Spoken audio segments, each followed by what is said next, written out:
Hi, everyone, and welcome back to week 11 here in the Anthropology of Music and Sound.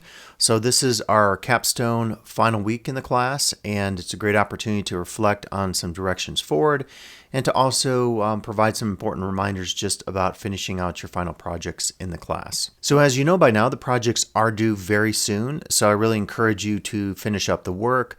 Take a look at all my information on the syllabus, about the projects, about the rubric, the requirements to make sure that you get maximum points. Also, please take a look at my technology video that has a walkthrough of how to record your final project using Canvas Studio, which is available inside of Canvas.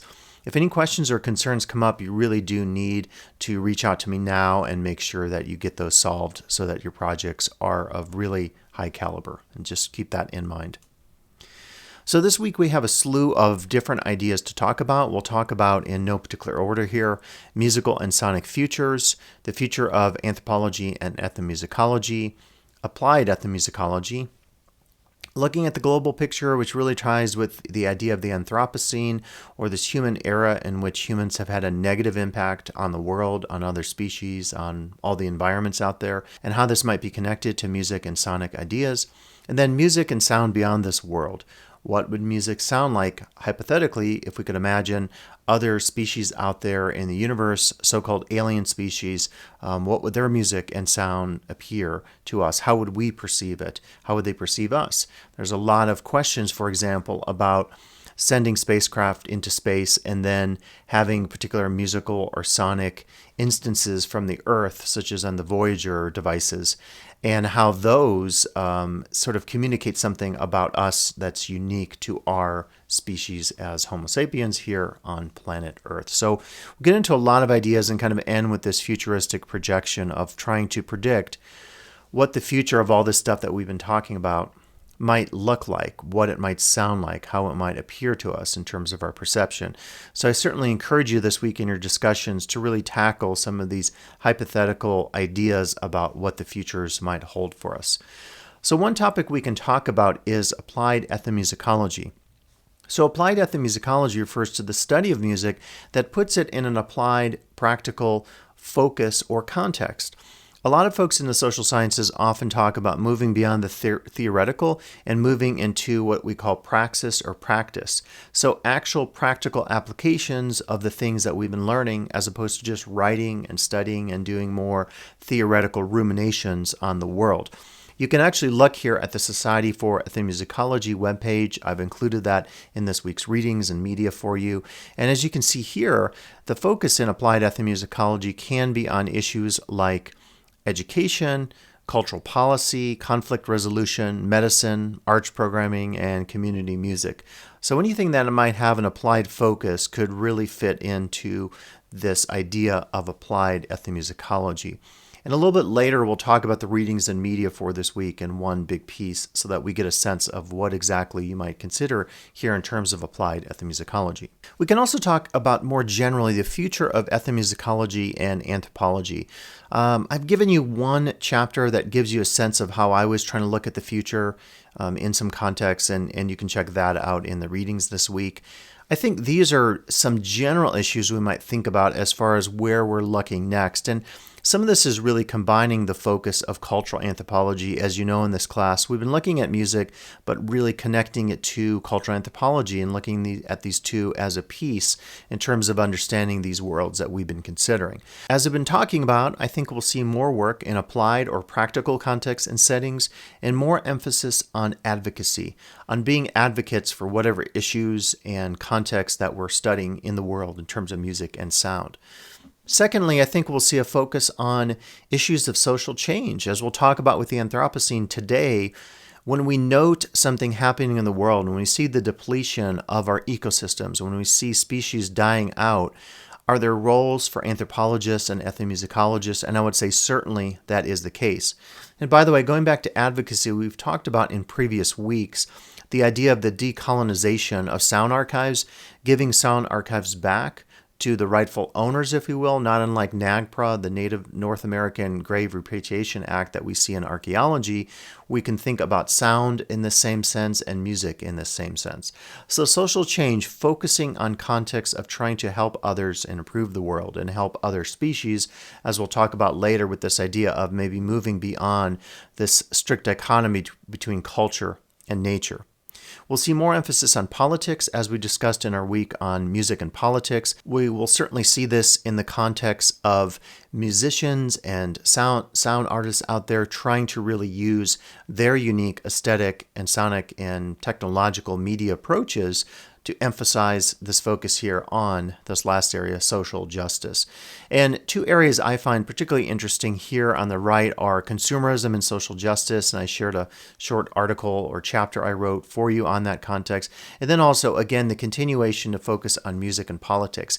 I think coming up this week where we've talked about Spotify and the consumerist side of music, it's very important to think about how we can imagine a political future for music and sound in this world, as opposed to one that's just governed by consumerism and these kinds of issues actually that are related directly to these environmental and social justice concerns that we're addressing in some part this week. Now, recently, you may have heard about the Apple Plus documentary by Peter Jackson, the famous director of Lord of the Rings and The Hobbit, about the Beatles, and specifically going through hours and hours of footage and really trying to use this footage to understand this amazing rock band, maybe the original rock band, if you will, one of the most influential ever. And so I found this interesting that someone wrote an article here on what this documentary can teach us about collaboration. So you can check that out this week in our readings. I thought it's really interesting. And any of you that have played in bands, you may have noted that often bands are a source of great collaboration and creativity. They're also a source of conflict. And I've been in many bands where the bands, myself included, we spent more time arguing and not being able to collaborate and more time over sort of control issues than actually working together. And certainly the Beatles, you could say, what if they had stayed together? What would that band have been like into the future? And it's always a case, I think, with a lot of bands. When you see bands breaking up and they come back together, you sometimes, wonder what is the possibility of bands collaborating and what kind of personalities are needed to keep a group going, kind of in flow and being creative. I think about that years ago, that Metallica documentary about how band members in Metallica were struggling with addictions and anger issues, and trying to really work together was often really challenging just because of some of the unique issues that develop in the context of people's own individual lives.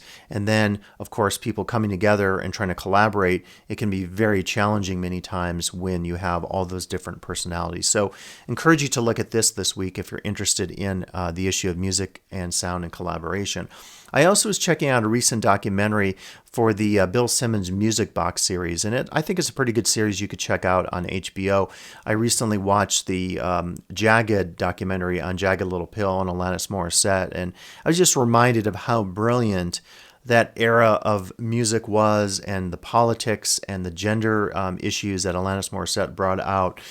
Taylor Hawkins, the great drummer, started off kind of, if you will, with Alanis Morissette and then moved into the Foo Fighters with Dave Grohl. And so a lot of musical history there. But another video quite different, or documentary quite different than the one on Jagged Little Pill, was this documentary about Kenny G.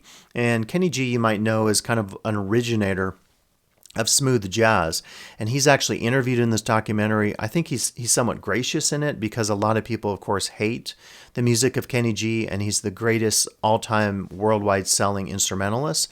And a couple curious points come up in the film. One is this idea of taste, and people arguing that Kenny G is really kind of conformist music, and they talk about this point about how his one particular track called Going Home, I think it is. I don't know all the Kenny G repertoire. I was actually in a band once, and we did a cover, I kid you not, of Songbird. So I have a little bit of history with Kenny G myself, and Kenny G was all the rage back in the day, certainly.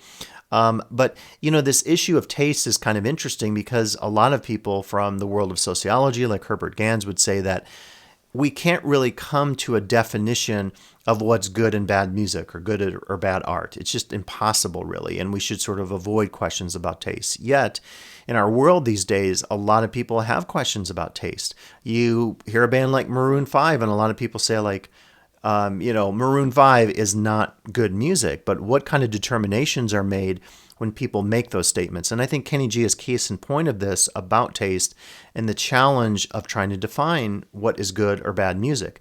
A lot of people in this documentary love the music of Kenny G. A lot of critics hate it. And it's just interesting to think about. Now, another issue that comes up then is connected to social politics. So this particular song I was mentioning earlier, Going Home, is actually like some sort of official song in China, and a lot of businesses will play this song when they're closing their shops. And one of the cultural critics in this video suggests that this is a bad sign. It's not a good thing, this use of music, because it's almost turning people into automata, turning people into robots, and using it to calm people down and make them conform. Elevator music, or so-called music that's played in elevators and stores, a lot of which might be smooth jazz, is another example of this, where you might want to calm people down and get them focused on their consumption. And so therefore you play some Kenny G tracks and people can look at the merchandise in the store and purchase it because they're put in a good mood. It could also be played in dental offices. It could also be played in workspaces in your cubicles because maybe, again, you're trying to calm people down and to get them to be productive. It's unlikely that you go into a dentist's office and they're playing Rage Against the Machine or Nine Inch Nails or Metallica. So there is something to be said, I think, about this argument that certain forms of music maybe lend themselves more to conformity and to consumerism as opposed to those creative and avant-garde and revolutionary potentials of music that we've talked about throughout this class. So if you get a chance, check this out if you subscribe to HBO, because I found it really fascinating. And then lastly on this documentary, the points made about Kenny G's rejection of jazz traditions. There's a point in the documentary where he says that like he never connected with John Coltrane because there's no soul in that music. And I almost fell on my chair when I heard that. And I thought, dude, like, you want to talk about how much soul is in Coltrane's music, like A Love Supreme? I mean, it's almost like more soul than even possible in any sort of music that I can imagine. So I think for Kenny G to say some of that stuff, even though he is somewhat open and good-hearted and good-spirited in this documentary, he really is taking jazz, if you call this even jazz, in a direction that really does not acknowledge its unique historical traditions and foundations that are so important to the progress of any art form and certainly any musical genre or form. So this Kenny G documentary really got me thinking about a lot of issues we've been talking about. So if you want to check it out, definitely take a look. Now, I would say this week we can talk about the global picture and ask ourselves, what are the pressing issues of our shared future? What connection does music, sound, and its study have to these issues? So I would very much encourage you this week in your discussion post to think about this key topic and say, what does the future look like? Whether it's the sound of music, how it will sound or be perceived to us, or what we'll experience from it, or how we can use these genres and approaches that we've been talking about throughout this class to think about dealing directly with pressing issues in the world. Maybe it's racism, maybe it's environmentalism. We talked about Childish Gambino's This Is America video, and that's a great example of using contemporary musical and sonic and performative forms to really get us to focus on racial identity here in the United States. And so I really encourage you this week to think about the global picture in this sense as you consider some things. Now, my own take on this from a little while ago was this piece called The Modern World. And let me just play a short segment of it for you right now.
So this piece, The Modern World, is rather long, and actually I'll include for you the entirety of it, the link. It's about an hour long here on this YouTube page.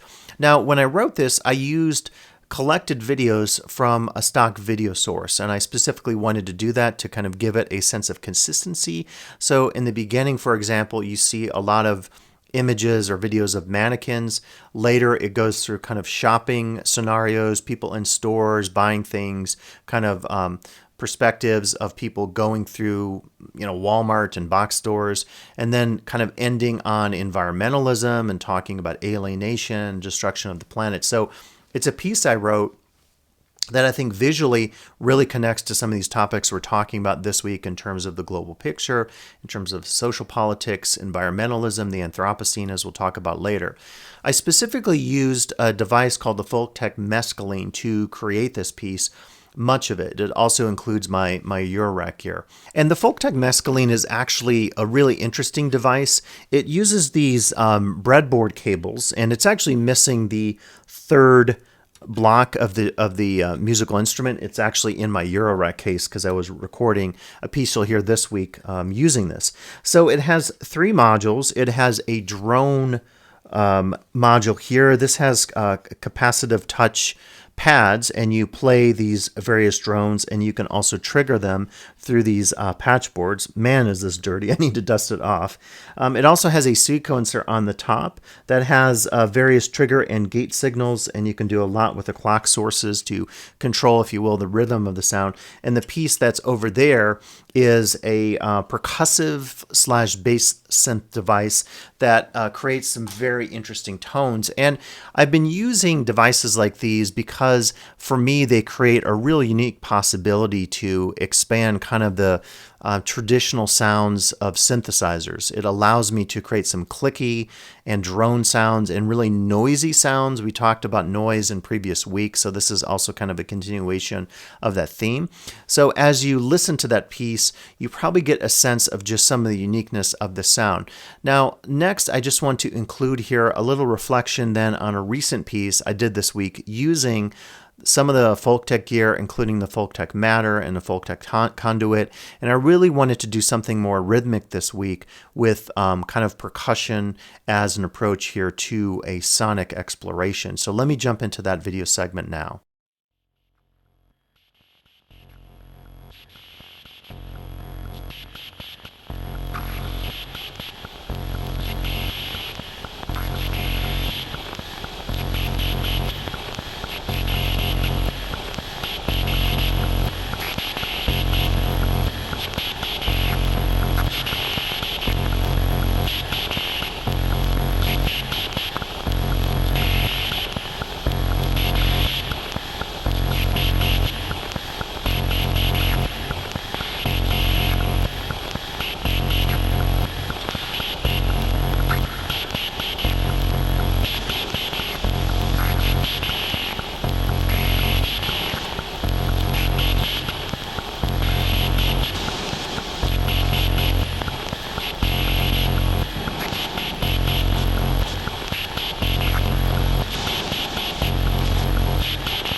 So again, that was kind of a new work. Just wanted to really explore some things this week rhythmically using some of my Eurorack gear and also this very interesting folk tech gear.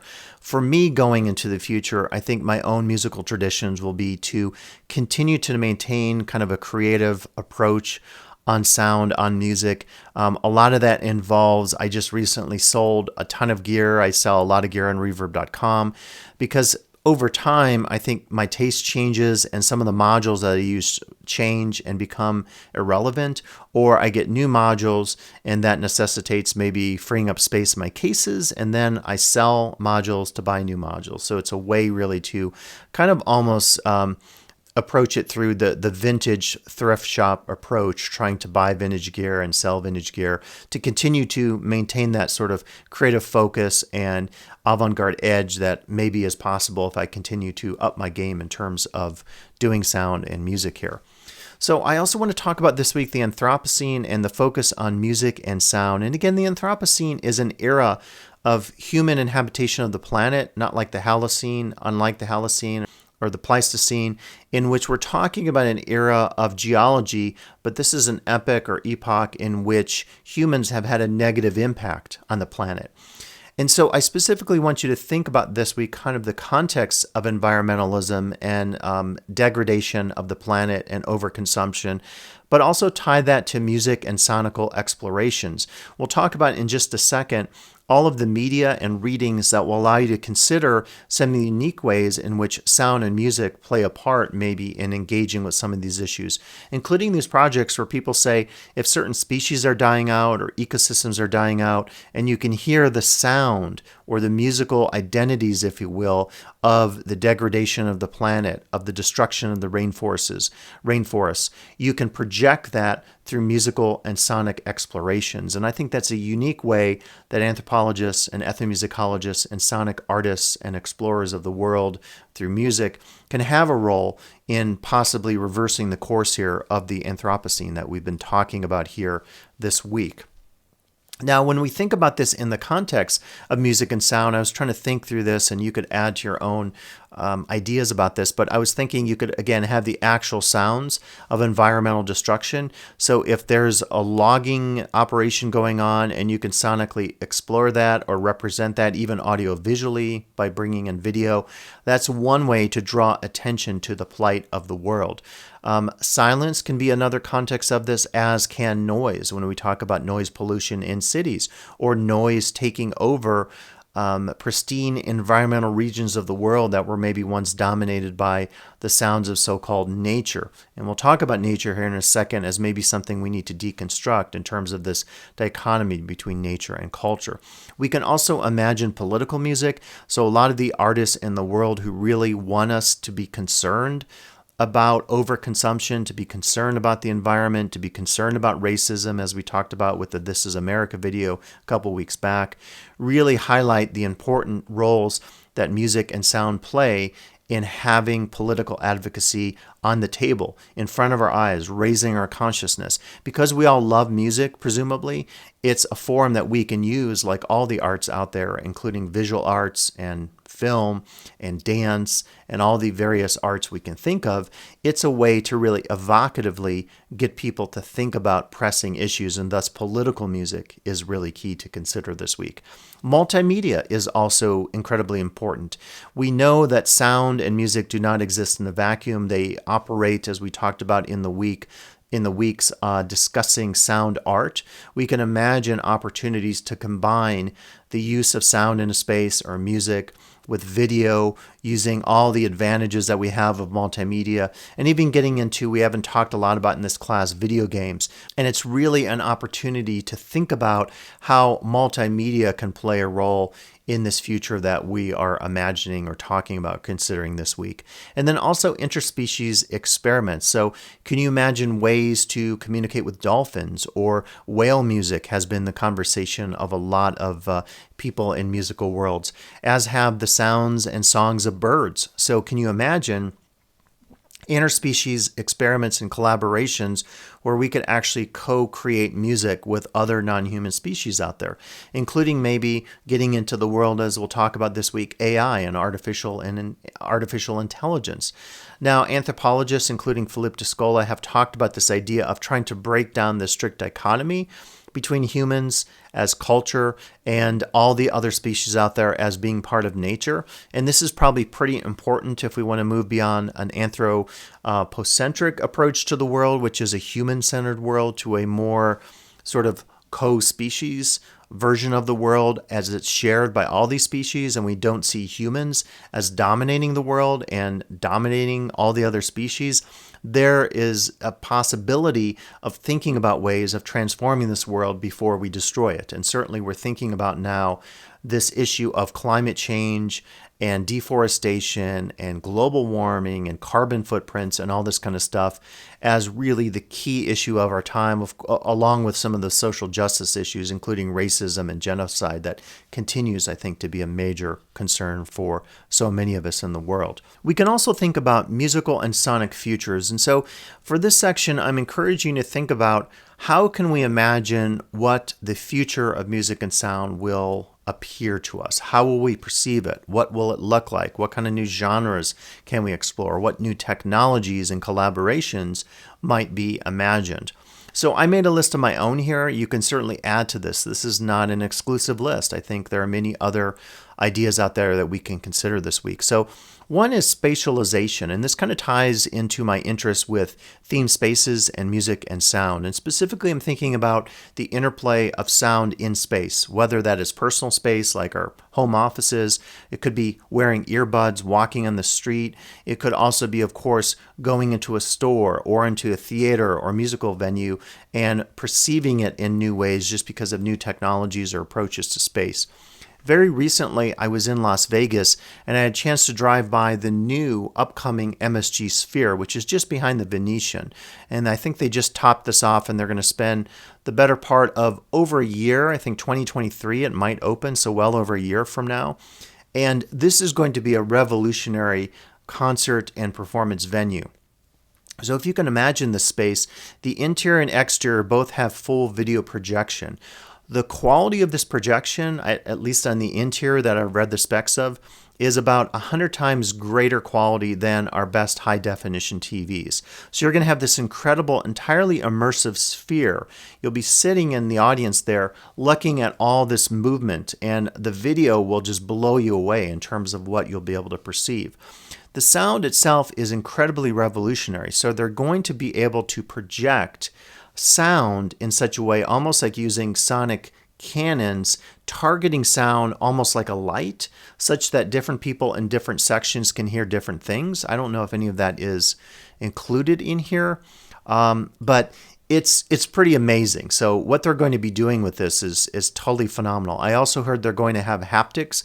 There's going to be movement that you're going to experience somehow with technology, maybe not unlike some theme park rides or advanced virtual reality simulations and video games. So could be incredibly, incredibly interesting.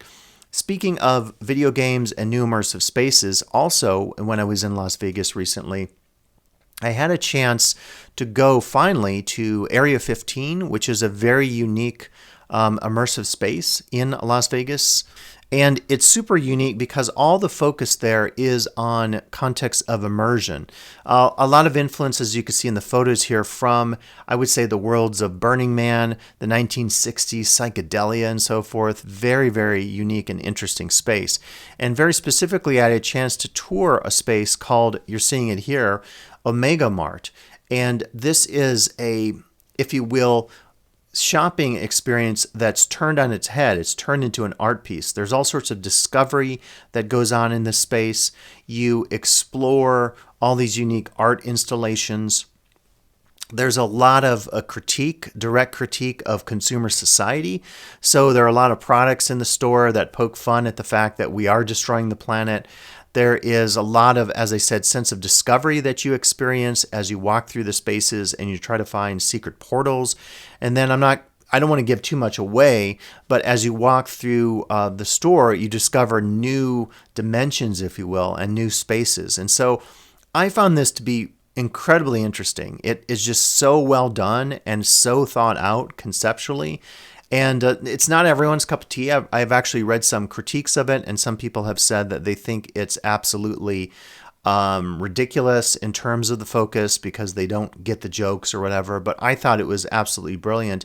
And it's one example of how the future that we might imagine this week could be seen through some of these new immersive spaces that we're beginning to see in places like Las Vegas and Dubai, really all over the world as more and more people become interested in experiencing new things in the world. And in this case, it's experiencing a version of the supermarket that we all are familiar with, but experience it in entirely new ways, in that you're turning into both a political critique of consumer society and overconsumption, and you're also allowing people to experience new dimensions of sound, of multimedia, of visualization, experiences, of aesthetics, and so forth. So I encourage you, if you're in Las Vegas, you have to check some of this out, because it really is absolutely a lot of the future, at least in terms of the spaces that we'll begin to experience. So spatialization, sound and space, more customization and focus could be both on individuality and also collaboration. So certainly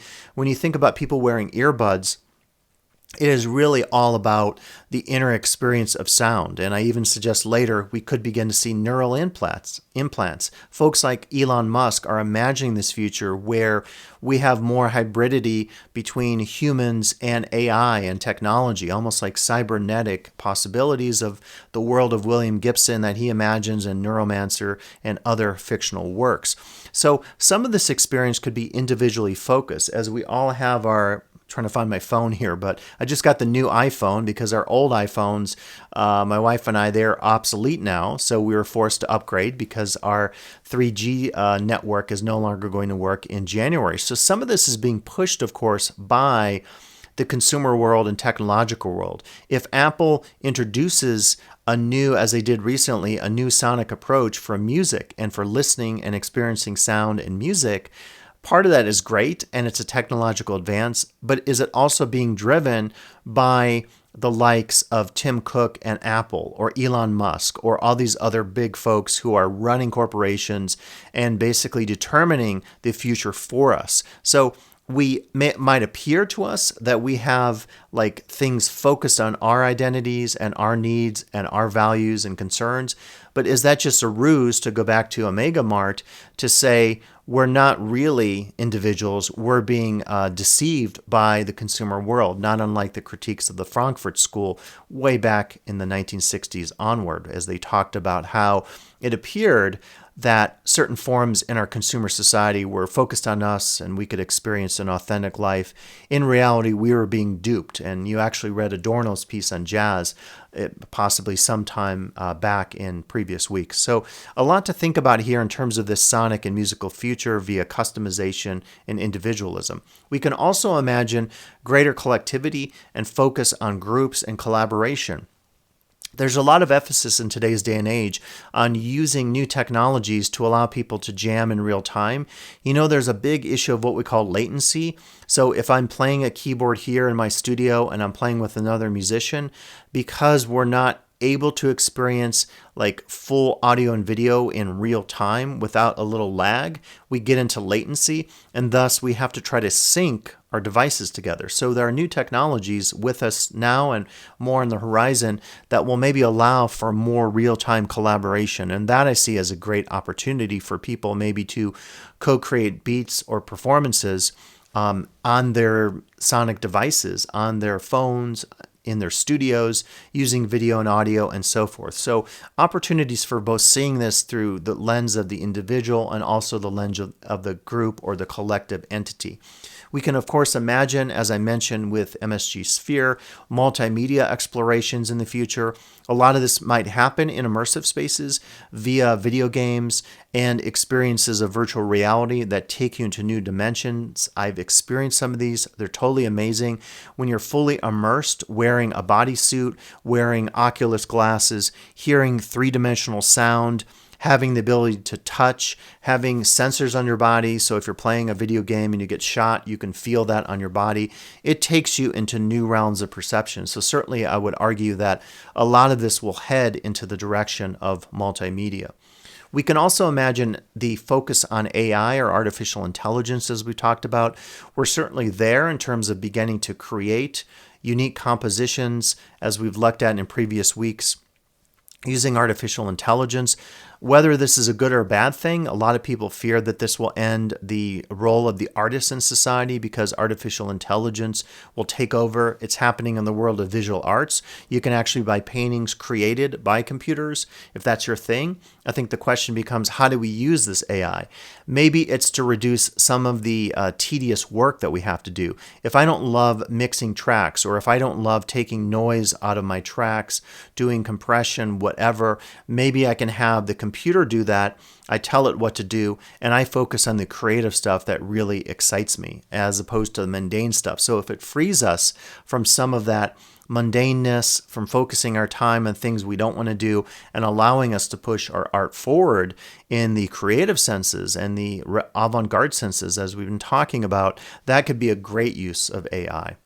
I think we can talk about new sounds and perceptions of sounds. I think here of the work of Soma Laboratories, and they're actually featured a little bit in that previous piece that I created for you this week on rhythm.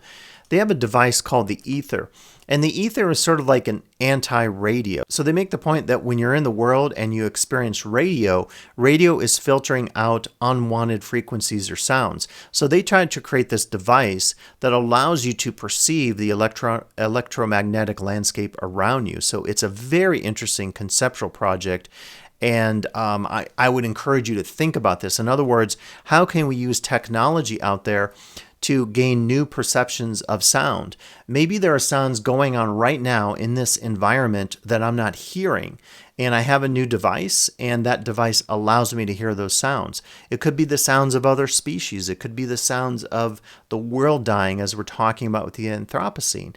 And as a result, we can think of expanding our perception by working through music and sonic worlds, if you will, with new perceptive approaches or understandings or appreciation. So I think it's another thing to think about this week.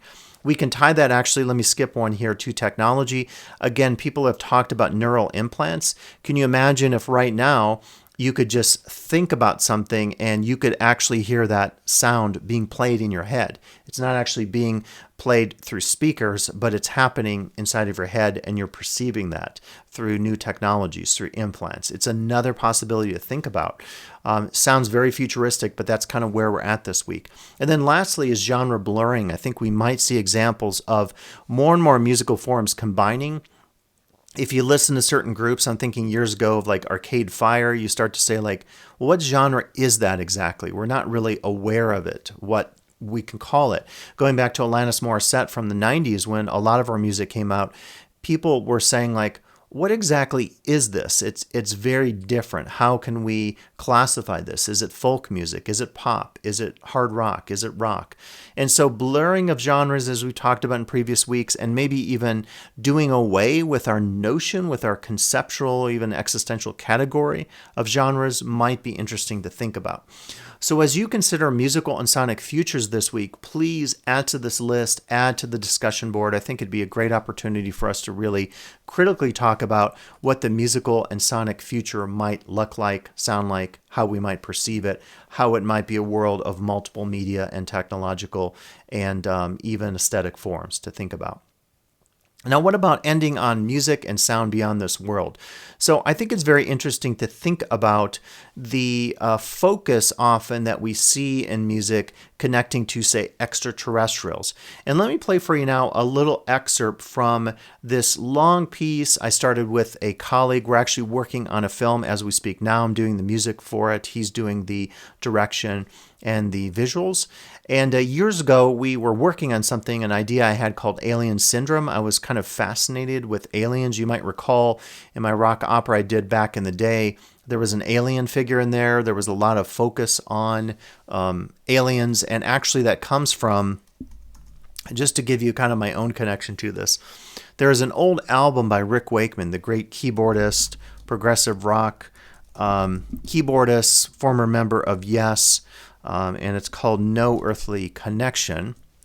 I actually have this album. I wanted to pull it out for you. It has this kind of cool new agey like mirrored paper that you roll into a cylinder, and when you actually look at the album, it kind of has a weird, funky, three-dimensional look to it. So you would put this little cylinder paper on it, and it kind of does this effect when you're looking at it like a mirror. It's not the most well done visual, but I thought the album was pretty interesting because it's really tying the idea of music to extraterrestrials, and this idea of music maybe being a gift from extraterrestrials. So I think this influenced me a lot, certainly in that rock opera I wrote, and then also in this piece called Alien Syndrome. So we actually never finished the film. It was one of those projects that never got done. We did some shooting of it.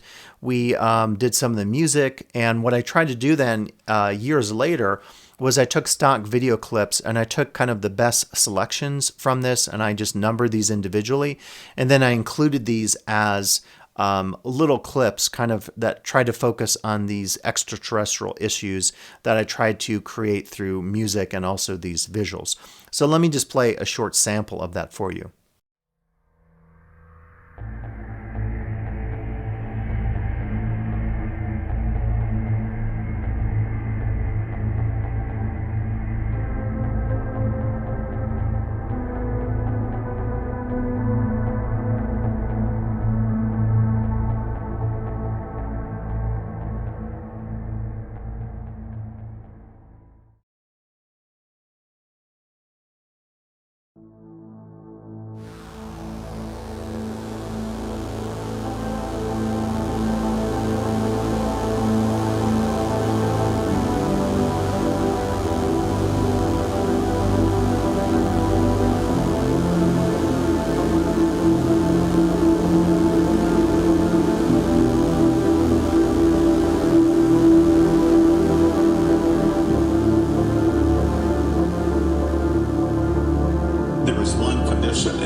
My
first reptilian creature experience was when I found myself, I suddenly woke up being in an out-of-body state, and then I saw this strange hand come over the bed, and naturally I was quite scared, as you probably would be, so I kind of told her to leave, not using those words, but a bit more aggressive, and then I couldn't leave because I started praying, and then I thought it left, and then it came back and took me out of my body, and I followed it.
And I'll try to remember this week as well to link the longer version of that if you want to listen to any of that. So it's kind of interesting to think about how a lot of music, as you'll see in some of the readings this week, have a connection to extraterrestrials. It could be the idea of sending music to the stars, so to speak, with the Voyager spacecraft. It could also be folks like David Bowie or other psychedelic artists out there who were inspired by this idea of trying to create music that's somehow connected to extraterrestrials. And I just find it kind of fascinating.